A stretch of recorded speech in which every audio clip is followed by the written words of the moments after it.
Bonjour Guillaume Ancel, Bonjour. vous êtes ancien officier chroniqueur de guerre, auteur de l'ouvrage de Saint-Cyr à l'école de la Grande Muette aux éditions Flammarion et auteur du blog Ne pas subir. Le cessez-le-feu, on l'a vu ces dernières semaines, est très fragile. Est-ce qu'il peut tenir, d'après vous, au-delà de la libération des otages ?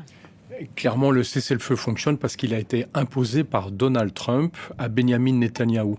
On voit très bien que le jeu des deux protagonistes était très belliciste. D'un côté, le Hamas aurait pu libérer ses otages depuis des mois et ils auraient trouvé un cessez-le-feu sans problème.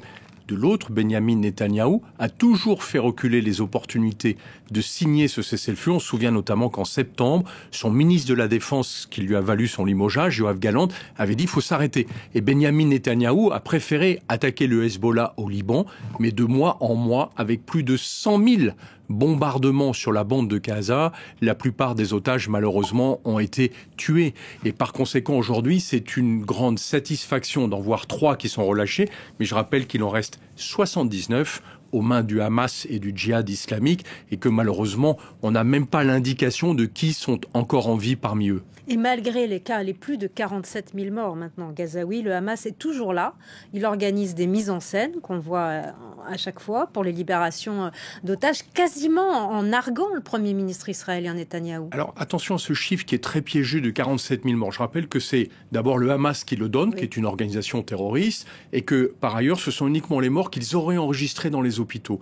Moi je suis un ancien officier d'artillerie. La prestigieuse médicale The Lancet, elle dit même plus. Je vais donner un autre chiffre. J'ai une petite expertise sur les problèmes de bombardement. Quand on bombarde plus de 100 000 fois un territoire comme la bande de Gaza, on a fait plus de 100 000 morts. Et il y a plus de 350 000 blessés. Ça veut dire qu'il y a à peu près 500 000 victimes de ces 15 mois de guerre. Et par conséquent, oui, la trêve est fragile, mais tant qu'elle est imposée par Donald Trump, Benyamin Netanyahou, je dirais comme le Hamas, ont intérêt à la respecter. La question, c'est que facialement, la guerre va s'arrêter. Mais ça n'est pas la paix pour autant. Et tout le sujet, c'est évidemment la suite. C'est-à-dire comment est-ce qu'on peut construire une paix durable entre un gouvernement extrémiste qui a vraiment dévasté la bande de Gaza, plus de 70% des infrastructures qui sont détruites, ça n'est plus qu'un champ de ruines. Et puis par ailleurs, une bande de Gaza qui est toujours prise en otage par un Hamas dont Benyamin Netanyahou avait dit qu'il l'avait détruit militairement et dont on voit bien sur les images qu'il ne cesse d'exister. Et est-ce qu'on sait dans quel état justement est réellement le Hamas ? Alors, c'est très difficile. Il faut faire très attention parce que le Hamas, comme Israël, joue sur la communication. Et en temps de guerre, c'est la réalité et la vérité qui en sont les premières victimes. Donc ce qu'on voit aujourd'hui, cette espèce de démonstration de force du Hamas, chaque fois qu'il libère un otage, n'est absolument pas évocateur de la réalité de son État. Par contre, c'est une organisation terroriste et je ne connais aucun État qui a réussi à détruire une organisation terroriste simplement en la bombardant. Ça n'existe pas. Les Français en ont fait la mère expérience au Mali. Donc on chasse une armée de fantômes. Ça n'est pas une armée structurée comme celle du Hezbollah au Liban. C'est une armée d'ombre. On ne la détruit pas avec des bombes. Donc l'objectif de l'éradication qu'il avait annoncé, pour l'instant, c'est un échec. Je rappelle que Netanyahou avait annoncé 2 objectifs à son opération contre Gaza. D'une part, de détruire militairement le Hamas, de l'éradiquer, et d'autre part, de libérer les otages. On peut dire que sur ces 2 objectifs, c'est un échec total, et que si Trump n'avait pas imposé une fin des bombardements, on serait en train d'aligner les milliers de morts et de victimes supplémentaires. Sur les plus de 100 000 morts qu'il y a eu lieu, plus de 95% sont des victimes collatérales qui n'ont aucun lien avec le Hamas. Donc, la bande de Gaza a été ravagée à cause d'une opération terroriste déclenchée par le Hamas.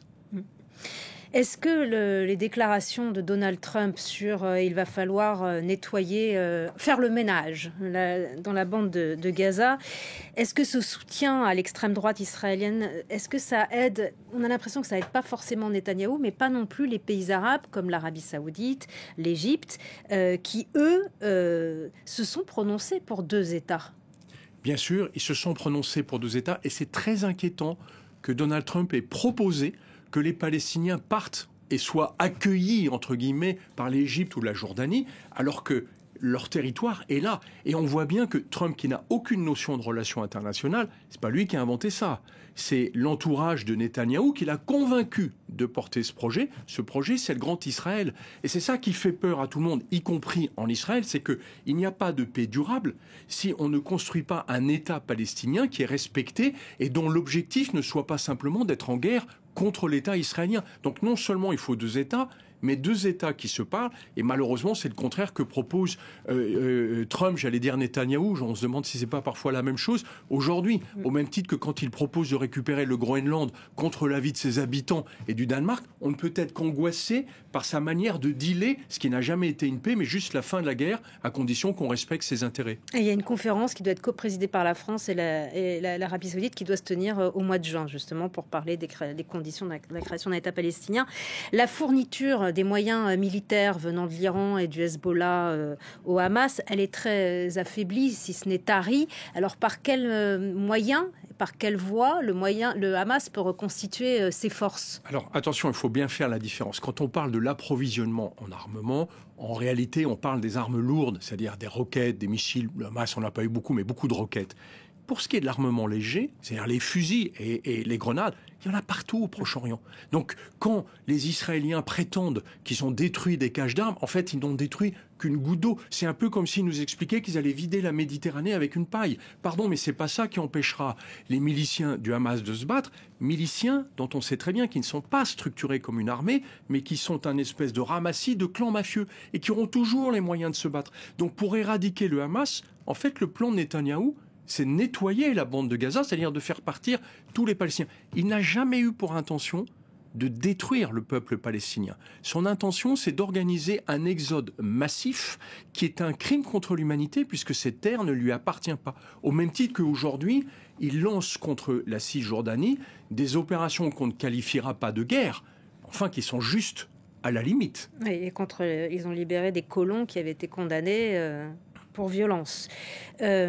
Anthony Blinken, ancien secrétaire d'État de Joe Biden, a déclaré que depuis le début de la guerre, le Hamas a recruté presque autant de combattants qu'il en a perdu face à Israël.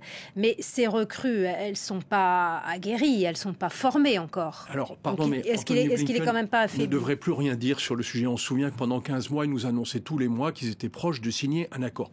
Ils auraient très bien pu obliger Netanyahou à le signer, parce que je rappelle que toutes les munitions qui ont été utilisées pour ces 100 000 bombardements contre la bande de Gaza ont été fournies par les États-Unis. Donc ils avaient quand même un levier sur lequel d'ailleurs Netanyahou n'a même pas essayé de négocier, parce qu'il savait que Trump était capable de dire « si c'est ça, je ne vous approvisionne plus en armes ». Et donc personne n'a barguiné sur le fait qu'il fallait s'arrêter. Par contre, sur la nature des dégâts, pardon, mais on estimait à 30 000 miliciens au maximum le Hamas. On n'a jamais su combien ils étaient. Et de toute façon, un milicien, c'est juste un homme qui prend une arme. Et par conséquent, on ne sait pas détruire une milice de ce type. Encore une fois, ça n'est pas une armée structurée. Donc, on a surtout assuré le Hamas de pouvoir recruter pendant toute une génération de nouveaux combattants pour lutter contre les enfants d'Israël. C'est ça le résultat de Netanyahou de ces 15 mois de guerre. Et c'est une guérilla, en fait, qui recrute et qui fonctionne qui recrute même des enfants dans la haine. Quand même, dans la charte du Hamas, il y a quand même l'anéantissement d'Israël, la charte de 88. Mais qui a laissé le Hamas prospérer sur la bande de Gaza, si ce n'est Netanyahou, qui finalement a permis au Hamas de lancer cette attaque terroriste contre Israël, alors que l'armée israélienne avait remonté des informations pour dire il se passe quelque chose. Ça a été, ça a été laissé faire. Je ne vais pas dire consciemment, Netanyahou ne l'a jamais souhaité. Il était occupé par la Cisjordanie. Mais il était tellement préoccupé par la Cisjordanie qu'il a interdit à son armée de consacrer les moyens nécessaires pour empêcher cette attaque terroriste. Et par ailleurs, il faut bien se rappeler que le Hamas n'avait pas les moyens de lancer cette attaque seule. C'est l'Iran qui lui a permis de le faire. Et Poutine a forcément joué un rôle, le président russe, parce que en octobre 2023, il était en grande difficulté sur le front ukrainien.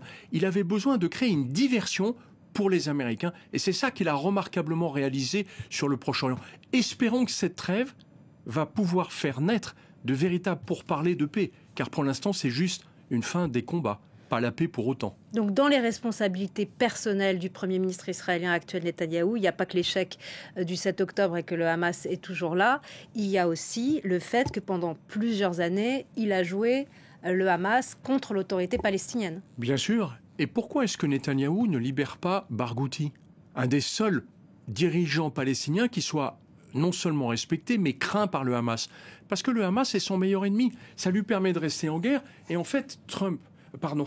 Et de ne pas être condamné, et de ne pas avoir de Netanyahou a contraintes. besoin de rester en guerre, sinon il sait que la société israélienne va le virer. Donc lui, pour des raisons personnelles, il faut que la guerre continue. On voit bien qu'il a négocié avec Trump le fait de stopper facialement la guerre à Gaza, mais par contre, il redouble de violence sur la Cisjordanie, que d'aucuns dans son entourage appellent la Judée et Samarie, comme si c'était devenu un territoire israélien. En fait, Netanyahou veut faire un grand Israël. Et ça, c'est incompatible avec une paix durable avec les Palestiniens. Merci beaucoup Guillaume Ancel pour votre analyse et merci d'être venu sur France 24. Merci à vous.